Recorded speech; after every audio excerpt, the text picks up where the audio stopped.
Live from Seattle, this is KOMO News 4. The drop of the ball on the Big Apple means the new year has come to most of the country tonight, and now the new year nears the Northwest. We're counting down the final moments of 1988. Good evening and Happy New Year's Eve, everyone. We're less than an hour away from the stroke of midnight and the start of 1989, but many of you are celebrating early.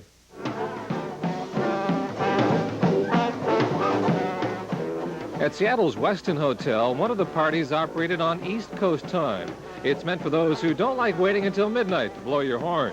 And so at 9 o'clock, midnight on the East Coast, it was time to celebrate the new year. 3, 2,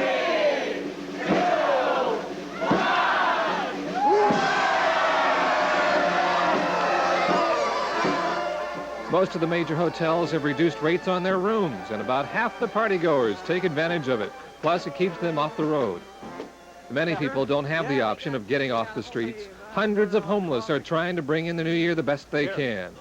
And a group of well-wishers handed out hot potatoes for warmth and nourishment on this chilly New Year's Eve. Basic concern is that New Year's Eve, looking forward to another year of whatever your wishes are or joys that you may be pursuing.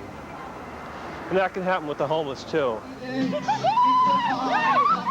The low temperatures aren't keeping hundreds of people from gathering at the base of the Space Needle. This is the so-called Times Square of the West Coast. KOMO Radio AM 1000 is broadcasting live from the event, and our friends at the radio station will be counting down the new year. Earlier tonight, technicians made one last run of the specially lit elevator that ascends to the top of the Needle, which lights up the sky, announcing the arrival of 1989. And if you keep it right here on KOMO TV4, Dick Clark is standing by in New York with his rocking New Year's Eve special celebration from Times Square. Well, this is a big night for celebrating, and if you've had too much to drink, leave the driving, of course, to someone else. Free cab rides are available for those of you in South King County and Pierce County. It's the Care Cab program at 594-1265. There is also the Home Free program where participating restaurants are offering free cab rides as well. Well, the Seahawks and their fans had hoped to celebrate New Year's Eve with a playoff victory in Cincinnati today, but the year and the season of 1988 ended with a 21-13 loss to the Bengals. And KOMO's Bob Rondell joins us now with the Seahawks, who are arriving back in town. They are, Keith. What a difference a couple of weeks make, huh? Not to mention winning and losing. 2 weeks ago, the Seahawks had beaten the Raiders to win their first AFC Western Division championship.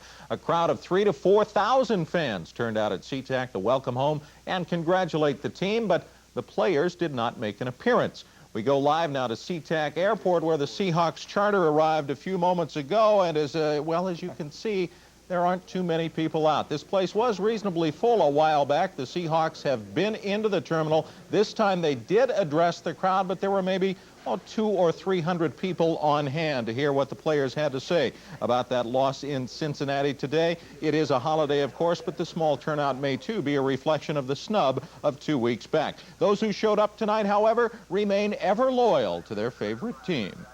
I'm surprised. I thought there would be more people out here.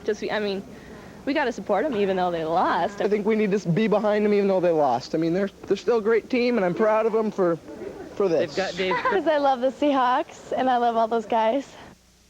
And again, we'll have a recap of today's game when we come back with tonight's sports report just a few minutes from now. But not quite the crowd we saw 2 weeks ago. Fairweather fans, and they thought they were going to do some celebrating out there, but they went elsewhere. They did. Thanks, Bob. Well, more seabirds along the Washington coast are coming ashore coated with oil, and apparently because a lot more oil spilled there a week ago than first thought. The birds are being caught in the 168,000